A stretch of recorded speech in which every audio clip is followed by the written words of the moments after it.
onto this computer.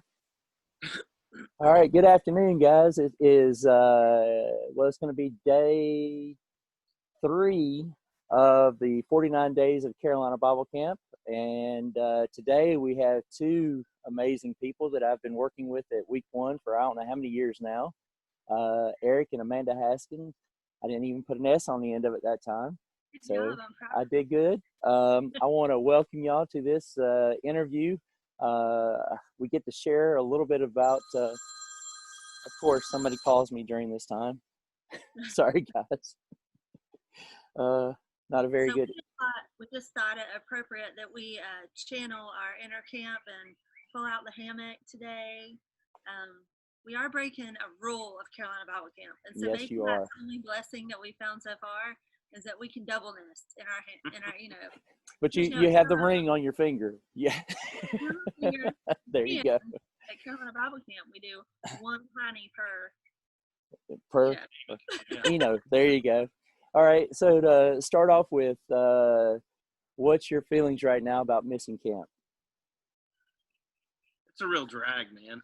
I mean, it's hard to explain, but this whole thing, coronavirus and the decisions we've had to make, the snowball effect from it, from missing school to, it's a real drag. And I sum it up in a couple words, and I think about the Apostle Paul, and he was writing to the Philippians. And I thought this early on when this was going on. It's like, look, regardless of what happens, to live is for Christ and to die is gain.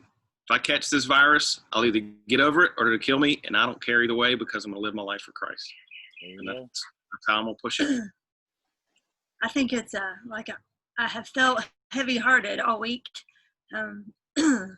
We've been trying to distract ourselves a little bit, but selfishly, we're just missing the kiddos this week, and we're missing the opportunities that of the great way that we get to see God show up places and our kids throughout the week. And so, yeah, I think heavy-hearted would be the short answer for me. Well, our other cohort, Kim, we're the head counselors for week 1. So we get to experience the kids in the good and in the bad times when they act up and stuff like that. And we really get to know these kids. And I've seen the 2 of y'all just open your hearts for these kids. And it's just been a blessing for me to be able to experience that all the years that we've worked together. And I really do miss this year, spending that time with you guys. We're up at 6 a.m. and don't go to bed till 1 or whenever. So there's time for rest when we're dead, Andy. Yeah. Yes, sir. Yes, definitely. Well, so let's get started with this. I'm gonna ask the same questions that I've been asking everybody. And so, how old were you when you started going to Carolina Bible Camp? So I was, I think, 9, and I went until I was 16. That was just a few years ago, and then I took a little hiatus. And then the next time I came, I brought him with me. And when did you come? I was 36 when I first started going to Carolina Bible Camp, and I haven't missed a summer since. So it's been about 6 years, except for this summer, of course. So that's where we are. I'm younger than he is, by the way. Yeah, a couple years. Yeah. But yeah, I started going when I was 36, and it's been a great blessing to go to Carolina Bible Camp every summer and spend the week with, like you said, getting to know the kids. And it's been a great progression because as they come back every year and you come back every year to spend the time, you get to see them grow up. Mm-hmm. So the kid that was 3.5 feet tall or 4 feet tall, and the next year he's 5 feet tall, and you're like, what happened to you, man? And, they've been eating their Wheaties. Yes. And they're taller than you the next year, and then you're looking up to all of them. And so how many summers is that for you, Amanda? Since Eric said he has been coming 6 summers now. No, I guess that would be 16. All right. So a little bit of experience there, and a lot of tears have been shed over those years, hadn't there? I'm a crier, sorry. Hey, they bring it out. I mean, they just rip your heart out, don't they? And tears of joy too. Like that's. Oh yeah, that's the thing about it.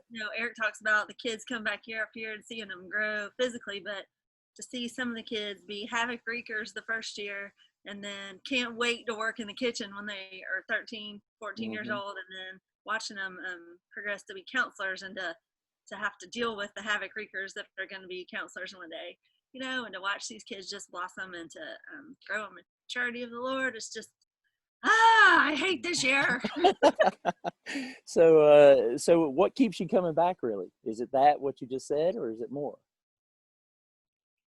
You know me, Andy, I love the singing. Whenever you get that many voices together, it's moving. And so I love to go and sing at Carolina Bible Camp and sing camp songs with the kids and the counselors and the staff and just everybody blending in. That's the main thing that I miss when I go to camp. That's one of the things I look forward to. So there's so many other things, but that's kind of the one thing I love the most. I think with our girl counselors particularly, watching them be new counselors and then watching them be mentor counselors. I think there were some girls this year that I was particularly looking forward to seeing their cabins be really clean and their bedrooms that we were going to be able to walk through them this year. I'm not going to name any names, Amia King or Katie Smith. But, same way at home. but really just the hearts and the love that are at CBC and being able to share in that in a lot of different ways is what keeps me coming back. Yeah. Obviously, watching my personal kids go through those kitchen years, that's really exciting for me. Yep. All right. So now the hard question is going to be, share a favorite memory of Carolina Bible Camp that each one of you. Okay, can I go? Go ahead. So the very first year we were head counselors, Eric was like super green, had never really been to camp before, and he was really, really blessed to be there with Andy and with Caleb Sams. Was that the only three counselors that year, I think? But it was Duck Dynasty that year.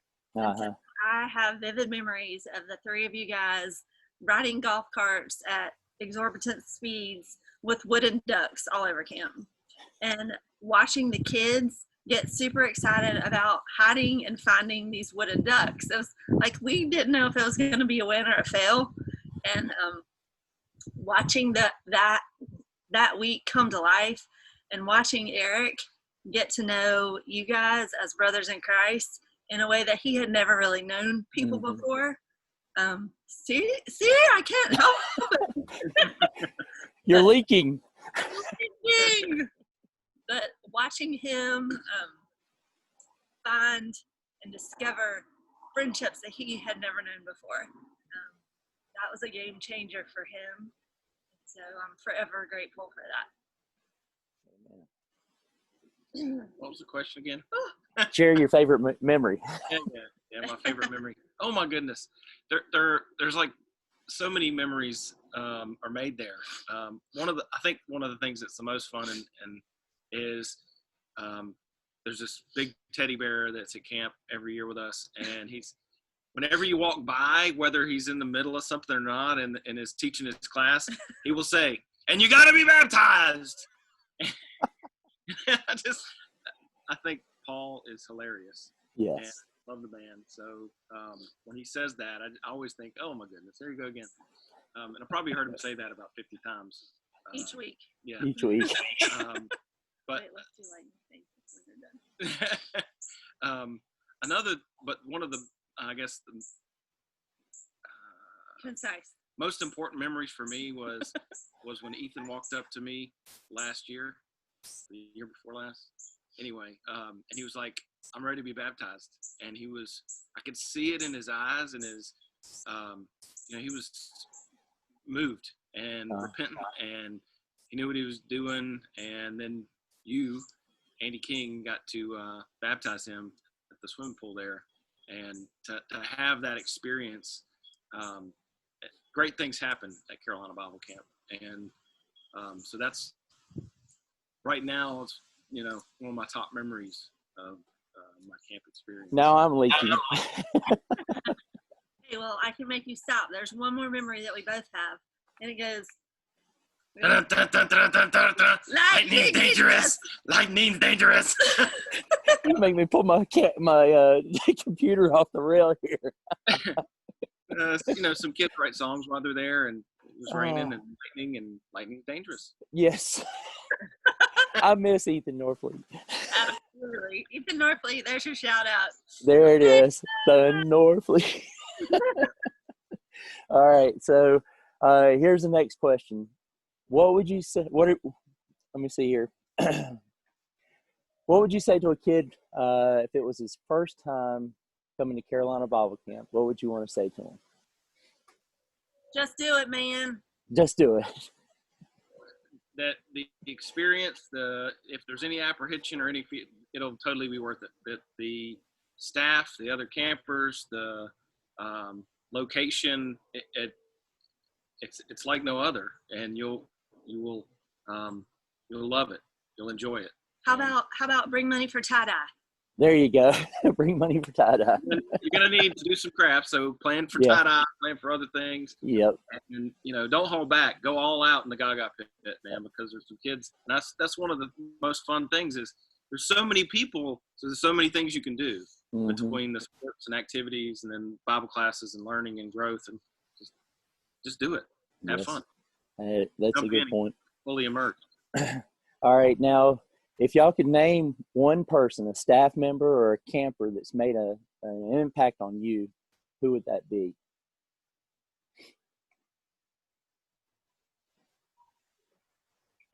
I go Dennis Connor, Jeff Sykes, Bonnie Grigsby, Andy King, Kirk Sams, Jakari. All right. So growing up, going to this camp, I think I've been under the direction of many directors and never really realized what they were doing along the way. Because as a camper, it's just who's in charge, and you're just doing your thing as a camper. But all of those people and, many more gave me that experience. And I 100% believe that I'm a member of the church because of Carolina Bible Camp. And so those, obviously, my family heritage and the blessing of God, but those summers with people like Dennis, and y'all ask him to do his ostrich one day when you see him. And, just those memories and those building weeks were so pivotal. Bonnie Grigsby was actually one of my counselors when I was a kid. Yeah. And so now she's actually still one of my mentors, and, can't thank her enough for being the godly woman that she is. Yep. It's good stuff. Honestly, there isn't a single one that I could name, because everybody has so much. Well, if I was going to name one person that from Carolina Bible Camp that's been influential in my life, it would have to be Amanda, because I didn't know Christ. I didn't go to church until we met, and then it was a couple weeks into our early dating and courtship relationship in college, and she said, if you're going to be around. Now they're calling me. If you're going to stick around, you got to come to church with me. And I was like, okay, what's this church thing all about? And so anyway, we went to NC State, so we went to Brooks Avenue and got to see Dennis preach. And then we just got involved somewhat with the college group there and the ministry there. And then, things kind of led from there. We got married, had children, then I started coming to camp. And so, if there was one person that was impactful in my, camp experience, it'd have to be Amanda Haskell. Well, guys, it's been a joy to sit here and spend a few minutes with you. I wish we were together. I've never seen two people that really are such a blessing to these kids when we get to work together. And I thank you so much, me personally, for the efforts y'all put out and everything. And I can't wait till next year. We'll be able to do it again. We'll be able to hug these kids and torture these kids and all the fun things that we get to do. Hey kids, that's it. Challenge for next year is a huge water balloon fight is on. Oh, I love those. We do those week 7. And, Girls versus boys too. I see what you're doing. I see what you're Game doing. day. Yeah. I miss the staff, I miss the kiddos, but there's a reason, and we might not know what that is, but there's a reason why we have this year, and we have time to see. 2020 is a year of vision, right? Right. So we have time to see what we're missing and to see what God's going to do with this time we have this summer, because just because we're there doesn't mean he's not showing up.